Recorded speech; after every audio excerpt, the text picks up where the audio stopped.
नमस्कार। आपका अखबार के संख में आपका स्वागत है। मैं हूं प्रदीप सिंह। जब समय साथ न हो तो अपना साया भी कहते हैं साथ नहीं देता, और ये तो मामला अदालत का है। और दूसरी बात ये है कि हमेशा अपने बराबर वाले से पंगा लेना चाहिए, बराबर वाले से मुकाबला करना चाहिए। राजनीति में ये आम है, आरोप प्रत्यारोप। नेता एक दूसरे पर आरोप लगाते हैं। ज़्यादातर मामलों में ऐसा होता है कि अनर्गल आरोप होता है, निराधार होता है, और दूसरा नेता जिस पर आरोप लगता है वो उसको इग्नोर कर देता है। ये चलन तेज हुआ जब अरविंद केजरीवाल राजनीति में आए, तो उन्होंने सबको भ्रष्ट बताना शुरू किया।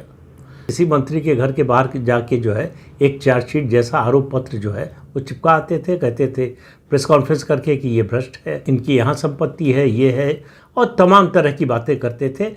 बहुत से लोगों ने उस पर ध्यान नहीं दिया, इग्नोर कर दिया, और केजरीवाल का हौसला बढ़ता गया। वो नए नए लोगों पर आरोप लगाते रहे।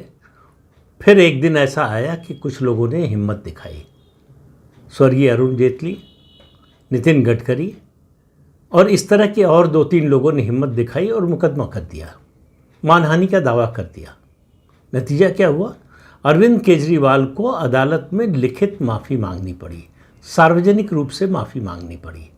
कहना पड़ा कि उन्होंने जो भी आरोप लगाए थे सब गलत थे।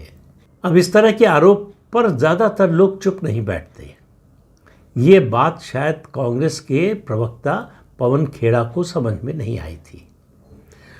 असम में चुनाव चल रहे थे, 9 अप्रैल को मतदान था। उससे 2-3 दिन पहले उन्होंने एक आरोप लगाया असम के मुख्यमंत्री हेमंत बिस्वा शर्मा की पत्नी पर, और उसकी पहले से घोषणा की, पब्लिसिटी की कि इतने बजे आपको बड़ी जो है ब्रेकिंग न्यूज़ मिलने वाली है, बहुत बड़ी विस्फोटक खबर मिलने वाली, बहुत बड़ा खुलासा होने वाला है। क्या खुलासा किया उन्होंने डॉक्यूमेंट्स पेश किए कि हेमंत बिस्वा शर्मा की पत्नी के 3 पासपोर्ट हैं, 3 अलग अलग देशों के, और तीनों मुस्लिम देश हैं, इस्लामी देश है। उसके अलावा कई देशों में उनकी संपत्ति बताई कि यहाँ उनकी संपत्ति है, ये संपत्ति है। वैसे देखें तो सुनने में लगता है कि आरोप बड़ा गंभीर है, और मतदान से जो है 48-72 घंटे पहले अगर किसी नेता पर, खासतौर से सत्तारूढ़ दल के नेता पर और मुख्यमंत्री उनके परिवार पर आरोप लगे तो इसका असर चुनाव पर न पड़े, ऐसा कैसे हो सकता है? तो इरादा तो यही था कि चुनाव को प्रभावित किया जाए, क्योंकि असम में कांग्रेस की हार निश्चित दिखाई दे रही थी। असम में ये दिख रहा था कि कांग्रेस ये चुनाव जीत नहीं रही है और भारतीय जनता पार्टी तीसरी बार सरकार में आ रही है, और हेमंत बिस्वा शर्मा के नेतृत्व में वो पहला चुनाव, विधानसभा का चुनाव जीत रहे हैं, भाजपा को जिता रहे हैं। तो निशाने पर हेमंत बिस्वा शर्मा थे कि हेमंत बिस्वा शर्मा की छवि गिरा दो, उनके ऊपर आरोप लगा दो, कटघरे में खड़ा कर दो, तो फिर चुनाव का रुख बदल जाएगा। अगर ये हो जाता तो ये बहुत बड़ी बात होती। और इस समय कांग्रेस पार्टी में कई ऐसे लोग हैं, कई नेता हैं जिनके बीच होड़ लगी हुई है कि ऐसा क्या कर दें कि हमको राज्यसभा का टिकट मिल जाए। तो राज्यसभा के जो टिकटार्थी हैं उनमें आपस में प्रतियोगिता लगी हुई है, और प्रतियोगिता किस बात की है कि कितना भाजपा पर आक्रमण कर सकते हैं, भाजपा के नेताओं की छवि कितनी खराब कर सकते हैं, उनके खिलाफ क्या आरोप लगा सकते हैं। तो आरोप अगर सही हों तो जाहिर है वो चिपकेंगे, फिर उस पर चर्चा भी होगी और उसका असर भी होगा। लेकिन अगर आरोप झूठा हो तो फिर मुश्किल हो जाती है, और अगर नेता ये तय कर ले कि हम आरोप लगाने वाले को बचकर जाने नहीं देंगे। हेमंत बिस्वा शर्मा ऐसे ही नेता हैं, उन्होंने तुरंत FIR दर्ज करा दी, और 24 घंटे के अंदर जितने डॉक्यूमेंट पेश किए थे पवन खेड़ा ने, उन सब का खंडन आ गया। ये सारे फर्जी डॉक्यूमेंट हैं। जिन देशों के बारे में कहा गया कि इनके पासपोर्ट हैं, उन देशों की एम्बेसी से जवाब आ गया कि ये हमारे देश के पासपोर्ट का नंबर ही नहीं है, हमारे देश के पासपोर्ट से या किसी डॉक्यूमेंट से इसका कोई संबंध नहीं है। जो संपत्ति बताई गई वहाँ से आ गया खंडन कि हेमंत बिस्वा शर्मा की पत्नी की ये संपत्ति नहीं है। अब सब कुछ स्पष्ट हो चुका था। तो जो FIR दर्ज हुई वो कई धाराओं में हुई, उसमें एक क्रिमिनल कॉन्स्पिरेसी भी थी, फोर्जरी भी थी। उन सब में मामला दायर हो गया, और असम की पुलिस दिल्ली पहुंच गई, और पवन खेड़ा भागकर तेलंगाना चले गए। तेलंगाना में कांग्रेस पार्टी की सरकार है और उनकी पत्नी भी रहती हैं।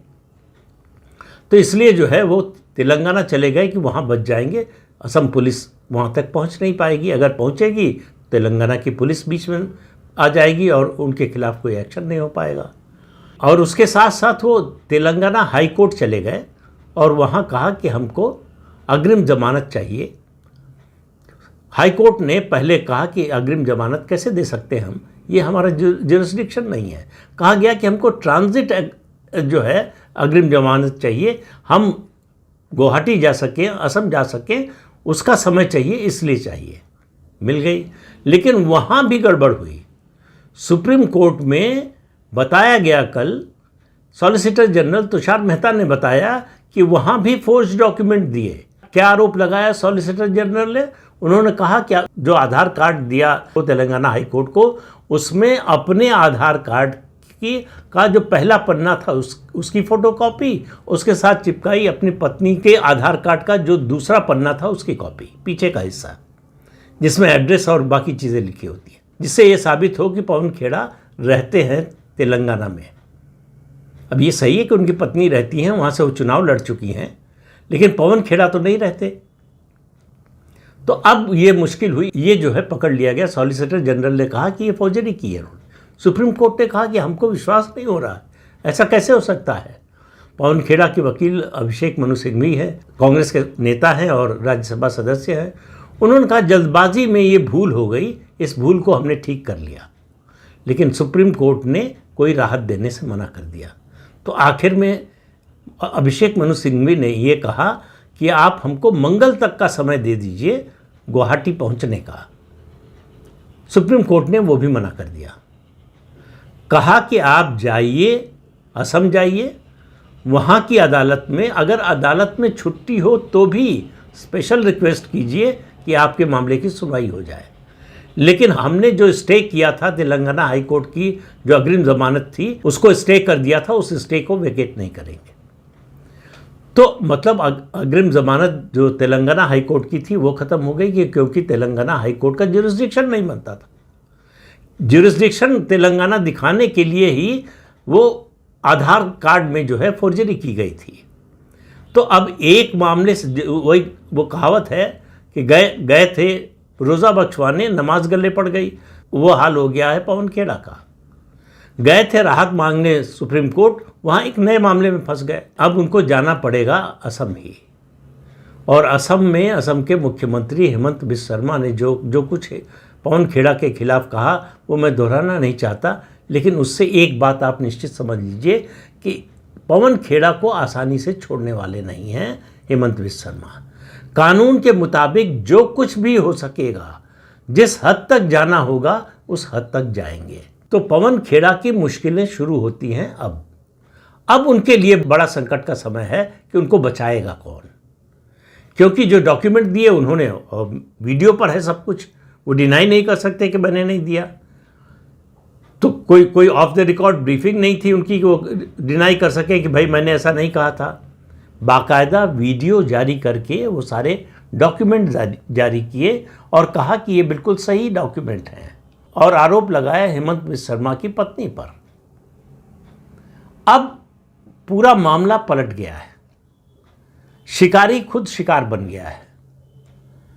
तो पवन खेड़ा का कांग्रेस के लोगों का कहना है कि राज्यसभा की जो सीट थी उसकी जो महत्वाकांक्षा थी, पिछली बार नहीं मिला था तो उन्होंने कहा था लगता है मेरी तपस्या में कुछ कमी रह गई, इस बार लगता है तपस्या कुछ ज़्यादा हो गई।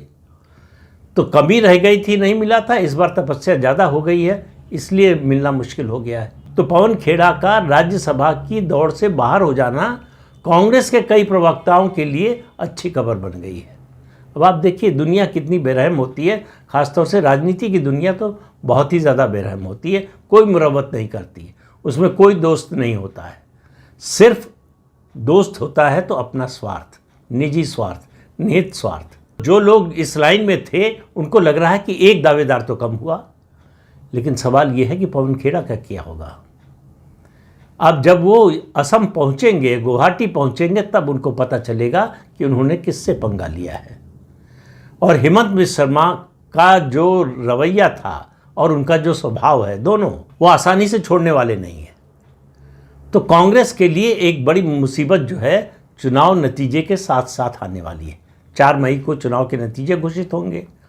4 राज्यों और 1 केंद्र शासित क्षेत्र में विधानसभा के चुनाव हो रहे हैं। केरलम और असम में मतदान हो चुका है, पुदुचेरी में भी हो चुका है। अब तमिलनाडु और पश्चिम बंगाल में होना है। तमिलनाडु में 23 अप्रैल को होना है और पश्चिम बंगाल में 23 और 29 अप्रैल को 2 दिन का मतदान है, 2 फेज़ का चुनाव है। 4 मई को नतीजा आ जाएगा। नतीजे के साथ ही जो कांग्रेस के लिए बुरी खबर आएगी, कम से कम असम से तो बुरी खबर आना तय है। पश्चिम बंगाल में उनका कुछ है नहीं। तमिलनाडु में डीएमके के भरोसे हैं, जो डीएमके ने 28 सीटें दी हैं। डीएमके खिलाफ अगर एंटी इनकम्बेंसी चली तो वहाँ भी मुश्किल हो जाएगी। कुल मिलाकर बचता है केरलम। केरलम में चूंकि 10 साल की एंटी इनकम्बेंसी है लेफ्ट फ्रंट गवर्नमेंट की, तो शायद कांग्रेस के लिए कुछ उम्मीद बन सकती है। लेकिन जो परिस्थिति, राजनीतिक परिस्थिति केरलम में दिखाई दे रही थी मतदान से पहले तक या मतदान के दिन तक, उसमें लग रहा है कि ये मुकाबला बहुत ही कांटे का, बहुत कड़ा है। किसी भी तरफ फैसला आ सकता है। तो कांग्रेस को अगर कोई उम्मीद है तो वो केरलम से है, और कांग्रेस के लिए दोहरा झटका है तो वो असम से है। पहले तो चुनाव की हार, लगातार तीसरी हार, और उसके बाद फिर उनके प्रवक्ता के खिलाफ ये मुकदमा। और आप मानकर चलिए कि वो पहुंचेंगे वहाँ तो अदालत अगर न बचा ले तो उनका गिरफ्तार होना तय है, जेल जाना भी तय है। देखिए अब वो पहुंचते हैं सोमवार या मंगलवार तक, जब भी पहुंचते हैं असम, तब क्या होता है उनका। तो इस अंक में इतना ही। अगले अंक में फिर मिलेंगे किसी नए मुद्दे के साथ। तब तक के लिए अनुमति दीजिए। आपसे अनुरोध है कि ये चैनल देखिए, शेयर कीजिए, लाइक कीजिए और सब्सक्राइब जरूर कीजिए। नमस्कार।